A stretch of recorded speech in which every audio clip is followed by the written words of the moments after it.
ये अरुणाचल प्रदेश में क्या हो रहा है। अरुणाचल प्रदेश के जो मुख्यमंत्री है पेमा खांडू, उन पर संगीन इल्जाम लगा है। आप सोचिए, इल्जाम लगा है कि अपने रिश्तेदारों को ही सारे टेंडर दे दिए। 1200 करोड़ के टेंडर अपने रिश्तेदारों को पकड़ा दिए। और अब इस मामले की जांच देश की सबसे बड़ी एजेंसी सीबीआई करेगी। और अगर सीबीआई की जांच में 16 हफ्तों में यह साफ हो गया कि पेमा खांडू के परिवार को ये टेंडर्स दिए गए बिना प्रक्रिया का पालन किए, यानी कि लीगल जो टर्म में एक तरह से कहा जाए कि नियमों का अगर अनदेखी की गई है, तो क्या इस मामले में पेमा खांडू गिरफ्तार होंगे, उनको जेल के अंदर डाला जाएगा, क्योंकि वहां बीजेपी की सरकार है और वो बीजेपी के सीएम है। अब इसको लेकर कांग्रेस हमलावर हो गई, लेकिन ये बहुत बड़ा ऑर्डर आया है सुप्रीम कोर्ट का। बिल्कुल। और देखिए 2000 से 16 से पहले तक ये कांग्रेस में थे, उसके बाद इन्होंने बीजेपी ज्वाइन की। अब देखिए इन पे आरोप क्या है, हम डिटेल में चर्चा करेंगे, लेकिन शॉर्ट में शुरुआत में बता देते। इन पर आरोप है कि इनके जो नज़दीकी रिश्तेदार थे उनको ही टेंडर दिया गया। इनकी पत्नी के नाम पर एक कंपनी है, उन कंपनीज को ही टेंडर मिले हैं। इनके कोई कजिन भाई हैं एमएलए, उनके किसी रिश्तेदार के वो है कंपनीज हैं, उनको टेंडर्स मिले। मतलब लब्बो लुबाब में बताता हूँ, प्रवेश डिटेल में आपको फिर बताएगा। 2015 से 2025 तक के सभी वर्क जो कॉन्ट्रैक्ट्स थे, वर्क ऑर्डर्स थे, आप सोचिए इन सब की जांच करेगी अब सीबीआई। और इसी में 4 ऐसी कंपनियां हैं जिनको सबसे ज्यादा टेंडर मिले। और अब आप सोचिए, एक पीआईएल दाखिल होती है सेव मॉन रीजन फेडरेशन की तरफ से, और उसके बाद इसको लीड करते हैं प्रशांत भूषण, बहुत बड़े वकील है, कभी आम आदमी पार्टी में होते थे। अब आप सोचिए एनजीओ का क्या दावा था। अरुणाचल प्रदेश सरकार ने 1270 करोड़ के पब्लिक वर्क्स कॉन्ट्रैक्ट, अब उन्होंने क्या क्या बनाया, सड़कें, bridge, drain, irrigation channel, power line, community halls और ऐसे बहुत सारे प्रोजेक्ट्स थे, जिसमें टूरिज्म प्रोजेक्ट्स था, जिसमें कॉन्ट्रैक्ट था, जिसमें मॉनिटरिंग सिस्टम था, मतलब ऐसे वॉर मॉनिटरिंग रूम थे। ऐसे बहुत सारी चीज़ें थी जो कॉन्ट्रैक्ट थे, जो लोअर लेवल के कॉन्ट्रैक्ट होते। चिराग जी, जिसको बताया जाता है 50 लाख के ऊपर, अगर 50 लाख के ऊपर आप कॉन्ट्रैक्ट दे रहे हो तो आपको बिडिंग करना पड़ेगा, आपको बिडर्स जो है उन्हें अप्लाई करने के लिए देना पड़ेगा। आप ऐसे नहीं अपने पसंद से किसी को भी दे दोगे कॉन्ट्रैक्ट। यहाँ यही जो है रूल्स की अनदेखी हुई। मतलब मेरे पसंद का आदमी है, आप हम दोस्त हैं, चल यार तेरे को दे देता हूं 50 लाख का टेंडर, तुझे दे देता हूं 1 करोड़ का टेंडर। ऐसे दिया गया टेंडरिंग, और ऐसे 1200 करोड़ का हिसाब बताया गया। 1200, 4 कंपनियां 1200 करोड़ का हिसाब ओपन टेंडर की बजाय डायरेक्ट वर्क ऑर्डर दे दिए गए, बिना कंपटीशन, बिना रीजन रिकॉर्ड के, और कई बार 50 लाख की लिमिट क्रॉस करके। अब आप सोचिए किन किन को टेंडर मिले। जो एफिडेविट कहती है, वो कहती है पेमा खांडू की जो पत्नी है सिरिंग डोलमा, उनको मिले। उनकी कंपनी कौन कौन सी है, ब्रांड ईगल्स बहुत बड़ा प्लेयर है, फ्रंटियर एसोसिएट्स। अब आगे आप बताइए। अब देखिए सीएम के जो भाई हैं वो भी कहीं पीछे नहीं है, मतलब पूरा खानदान ही इन सब चीजों में लगा है। जो पीएम के भाई हैं ताशी खांडू, उनका क्या है, आरडी कंस्ट्रक्शन और आरडी एसोसिएट्स, इन कंपनियों को भी टेंडर दिए गए हैं। फिर अब भाई आ गया, अब भतीजा आ गया। भाई भतीजावाद बोलते हैं ना, इसीलिए बोला जाता है भाई भतीजावाद। अब देखिए सीएम के भतीजा आ गए जो कि तावांग है, और वो पूर्व बीजेपी एमएलए भी हैं। वो उनकी जो पत्नी है नीमा डेरमा, उनकी कंपनी है, मतलब जो उनके भतीजे हैं उनकी पत्नी है नीमा डेरमा, उनकी कंपनी है अलायंस ट्रेडिंग कंपनी, इनको भी दिया गया है। आप हंसोगे, तावांग डिस्ट्रिक्ट में अकेले 2012 से 2023 का डाटा है। स्टेट एफिडेविट में पता चला कि आधे से ज़्यादा टेंडर इन्हीं को दे चुके हैं। मतलब भाई भतीजावाद इतना खुलकर हो रहा है चिराग जी कि कोई इसमें रोक टोक करने वाला नहीं। और 146 कॉन्ट्रैक्ट्स हैं, जिसकी कीमत होगी 400 करोड़ के आसपास, 380 करोड़ प्लस है। अब इनमें 59 कॉन्ट्रैक्ट्स, देखिए 59 कॉन्ट्रैक्ट 16 करोड़ के बिना टेंडर, डायरेक्ट वर्क ऑर्डर। मतलब डायरेक्ट वर्क ऑर्डर आपको मैं समझाता हूं। समझिए कप बनवाना है किसी सरकारी ऑफिस में, तो हम कप कंपनियों को बुलाएंगे कि आप ये कप कितने में बना के दे दोगे, हमें ये कप की ये क्वालिटी चाहिए, ये चीज़ें होनी चाहिए। एक कंपनी है समझिए मेरी, मैंने बोला ये कप मैं 150 का बना के दूंगा। दूसरी कंपनी है चिराग जी की, वो बोलेंगे ये मैं कप 200 का बना दूंगा। हम दोनों की कंपनी की थोड़ी प्रोफाइलिंग देखेंगे कि हम दोनों कंपनियों का ट्रैक रिकॉर्ड कैसे है। अगर हम इस कॉन्ट्रैक्ट लेने के काबिल होंगे तो कॉन्ट्रैक्ट ले सकते हैं। तो कंपनी देखती है, और मतलब जो सरकार है वो देखती है, और फिर जो सही लागत लगाता है जिससे सरकार का भी फायदा हो। 150 रुपये अगर मैं दे रहा हूँ तो मुझे कॉन्ट्रैक्ट दे दे। लेकिन यहाँ क्या हुआ, ये कप है, इसकी बिडिंग हुई नहीं, मतलब कॉन्ट्रैक्ट भर ही नहीं सकते, डायरेक्ट उठा के चिराग जी को दे दी कि चिराग जी ये काम आप कर लो। मतलब सोचिए ये कहाँ से फेयरिटी। मतलब कोई अगर उस राज्य में कोई काम हो रहा था सीधा तो बंद कर देना चाहिए ना। आप एक पैरेलल डिक्टेटरशिप गवर्नमेंट चला लो, आपके ही लोग काम करेंगे, आप ही वहां राज करोगे। ये मामला क्यों प्रकाश में है। एक एनजीओ 2024 में एक पीएल दाखिल करती है और ऑब्वियसली प्रशांत भूषण उसको लीड कर रहे थे। ठीक है, मैं तो कहता हूँ कोई विपक्षी पार्टी ने करी, मैं तो इसको ये मानता हूँ, लेकिन क्या आरोप गलत है? अब सुनिए, मार्च 2025 में कोर्ट ने एमएचए, फाइनेंस मिनिस्ट्री और स्टेट से डिटेल रिप्लाई मांगा कि भैया रिप्लाई दीजिए आप इस पर कि जो आरोप लगा है, किससे टेंडर दिए गए, किससे दिए गए, क्यों दिए गए, कितने दिए गए, सब बताइए। 2025 दिसंबर में स्टेट की एफिडेविट आई, उसमें तवांग का जो डाटा है वो सामने आया। कोर्ट ने कहा कि रिमार्केबल कोइंसिडेंट, यानी कि कोर्ट ने कहा कि ये भी बड़ा रिमार्केबल कोइंसिडेंट, मतलब ऐसा कोइंसिडेंट है कि ये इत्तेफाक का भी बड़ा रिमार्केबल है, याद रखने वाला इत्तेफाक है। हाँ, मतलब नॉर्मल इत्तेफाक नहीं है। और देखिए जस्टिस विक्रमनाथ की बेंच थी, आपको पता है अब जो होने वाले सीजीआई हैं वो यही बनेंगे आने वाले समय में, सीनियर जस्टिस हैं। अब ये क्या कह रहे हैं, बोल रहे हैं सीबीआई को 2 हफ्ते में जो स्टार्टिंग रिपोर्ट है, प्रिलिमिनरी इंक्वायरी है, वो शुरू करनी है। जांच 1 जनवरी 2015 से लेके 31 दिसंबर 2025 तक के सभी public work contract work order को कवर करेगी। मतलब सब कुछ 2015 से लेके 2025 तक की, जरूरत पड़े तो इससे बाहर भी देखा जा सकता है, ये सीधा कोर्ट ने कहा है। बेनिफिशियल ओनरशिप, फंड फ्लो आदि के लिए भी जो है टीम बनाया जाए और बताया जाए कि किसके अकाउंट में कितना पैसा गया, किन कंपनियों को कॉन्ट्रैक्ट दिया गया, उन कंपनी में जुड़े हुए मेंबर्स कौन है, किसी पॉलिटिकल फैमिली के तो नहीं है, और पता चला पॉलिटिकल बेनिफिशियरी बनाया गया है, उनको जानबूझकर उन्हीं कंपनीज को कॉन्ट्रैक्ट दिया गया है बिना किसी बीडिंग प्रोसेस के। और देखिए सीबीआई को 16 हफ्तों में स्टेटस रिपोर्ट जो है सुप्रीम कोर्ट में दाखिल करनी है। अब उसके साथ ही अरुणाचल सरकार को पूर्ण सहयोग करने के लिए कहा गया, वहां के चीफ सेक्रेटरी को बोला गया कि पूरे रिकॉर्ड्स आप इन्हें दीजिए और एक नोडल ऑफिसर नियुक्त कीजिए जो इन्वेस्टिगेशन में सीबीआई ऑफिसर्स की मदद करेगा। कोर्ट ने रीजनिंग भी दी है, कोर्ट ने कहा है कि मैरिटल ऑन रिकॉर्ड से पता चलता है कि पब्लिक वर्कर्स में बार बार नॉन टेंडर मेथड यूज किया गया है। नॉन टेंडर मेथड मैंने आपको बता दिया कि जिसको पसंद, टेंडरिंग ही नहीं है, मतलब ये मुझे पसंद है, मेरे परिचित है तो इनको मैं टेंडर दे देता हूँ, इनको काम दे देता हूँ। अब इसके साथ कंपटीशन डिफेंस करने का कोई रिकॉर्ड टेंडर मेंटेन नहीं किया गया, डिस्पेंस मेंटेन नहीं किया गया, और बड़े बड़े प्रोजेक्ट्स के वाउचर्स, टेंडर डॉक्यूमेंट्स नहीं दिए गए। ये सिर्फ एडमिनिस्ट्रेटिव इलरेगुलरिटी नहीं बल्कि पब्लिक ऑफिस का अब्यूज है। सोचिए कितनी बड़ी बात कही है सुप्रीम कोर्ट ने। इसलिए इंडियन डिपार्टमेंट एजेंसी सीबीआई की ज़रूरत है और इनकी सबकी जांच करने के लिए, क्योंकि पूरा स्टेट ही मिला हुआ है, क्योंकि बड़े ऑफिसर्स मिले हुए हैं, सब मिले हुए हैं। पेमा खांडू कौन है, बहुत ज़रूरी है जानना। अरुणाचल प्रदेश के सीएम है और बीजेपी सपोर्टेड है 2016 से।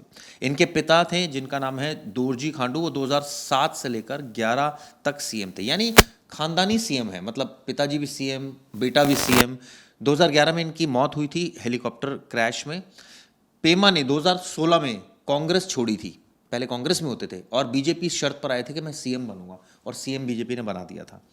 आरोप है पिता के जमाने की ही फैमिली बिजनेस परंपरा इनकी जारी है, यानी कि भैया ये कोई पहला मामला नहीं, कोई नया मामला नहीं है।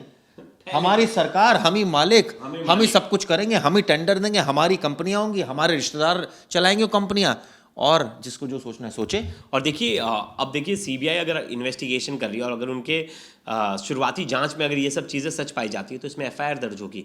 एफआईआर दर्ज होगी तो इसमें जो सीएम है वो भी घेरे जाएंगे और एफआईआर में उनका नाम भी आएगा। और उनके अगर देखिए सीबीआई जांच कर रही है, और वैसे ममता बनर्जी तो सीबीआई पर भरोसा नहीं करती, वहीं अखिलेश यादव और बाकी भी हैं, बहुत बार उन्होंने सेंट्रल एजेंसी पर तंज कस चुके हैं। लेकिन देखिए यहाँ तो अब सेंट्रल एजेंसी को ही बीजेपी सपोर्टेड स्टेट में जाके इन्वेस्टिगेशन करना है, वहाँ का सीएम जो है बीजेपी सपोर्टेड है, तो अब देखना होगा वहाँ कितना फेयर इन्वेस्टिगेशन होता है, कितना कुछ चीज़ें निकल कर सामने आती है, क्योंकि इन्वेस्टिगेशन में तो बताना पड़ेगा वहाँ कैसे बच सकते हैं, क्योंकि ये दोनों एनजीओ है, इन्होंने पुख्ता सबूत कोर्ट में दिए, तभी कोर्ट ने इतना बड़ा ऑर्डर किया है सीबीआई जांच का।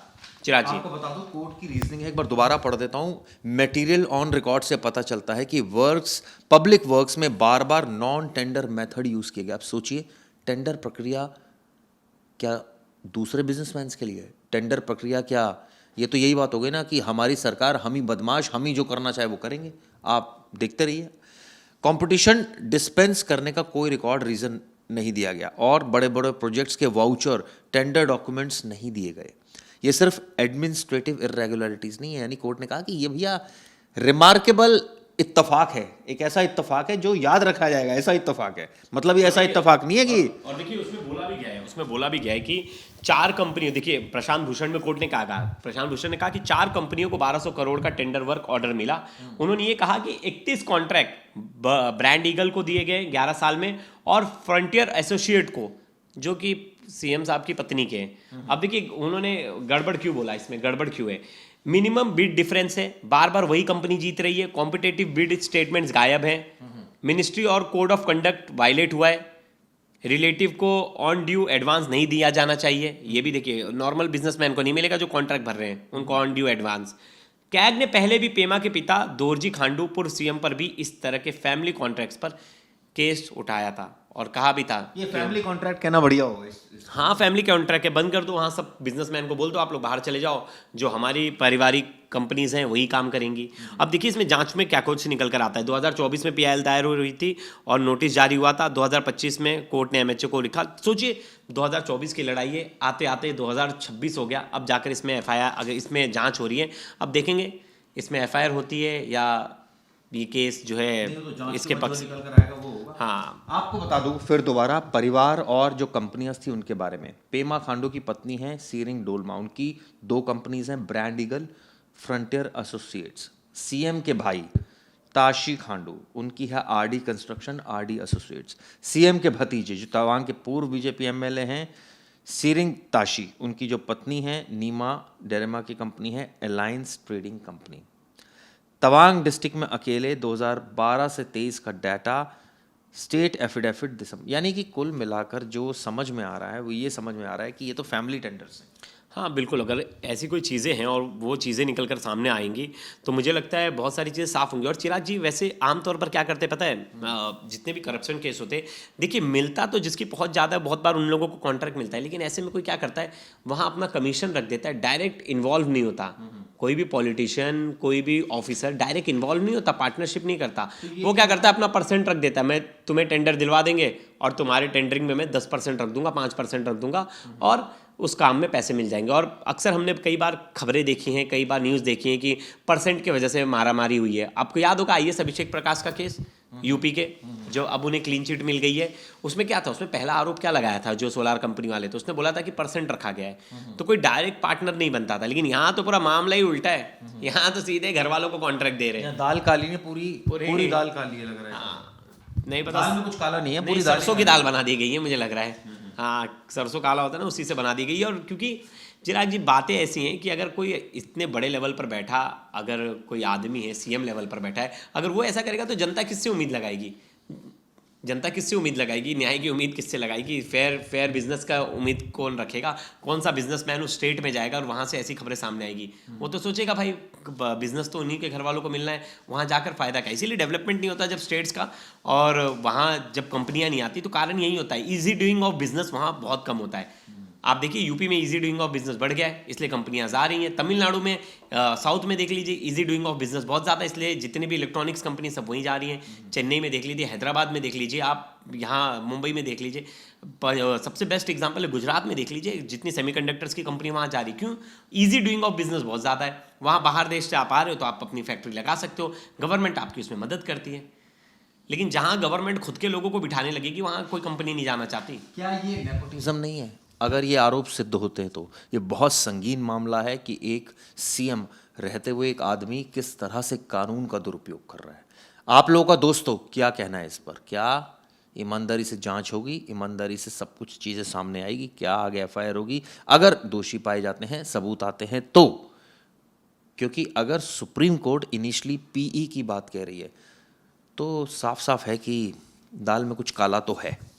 बिल्कुल, चीज़ें जो निकल कर आ रही है उससे तो समझ में आ रहा है दाल में कुछ काला है। अब उनको स्पष्टीकरण देना है, सीएम को स्पष्टीकरण करना है, उनके जो लोग हैं, जिन लोगों का नाम सामने है, उनको स्पष्टीकरण देना है कि ये कुछ दाल में कुछ काला वाली बात नहीं, नॉर्मल चीज़। इस तरह की बातें भी मैं प्रवेश देखता हूँ कि जैसे कई लोग बोलते हैं कि भाई कंपनी स्टोर है ही नहीं, अब जब एक ही कंपनी होगी तो उन्हीं को मिलेंगे ना। जैसे कई बार अडानी अंबानी पर भी इस तरह की बातें आती हैं कि भाई उनको क्यों सारे बिजनेस मिलते हैं। जैसे बहुत बार तो धमकाया जाता है, तुम हमारे स्टेट से निकल जाओ नहीं तो तुम किसी चीज़ में फंस जाओगे। बहुत बार तो बिजनेसमैन बीड ही नहीं करते, बहुत बार तो धमका दिया जाता है। ऐसे कई केसेस देखे भारत में, कई बार हुए कि धमका दिया जाता है।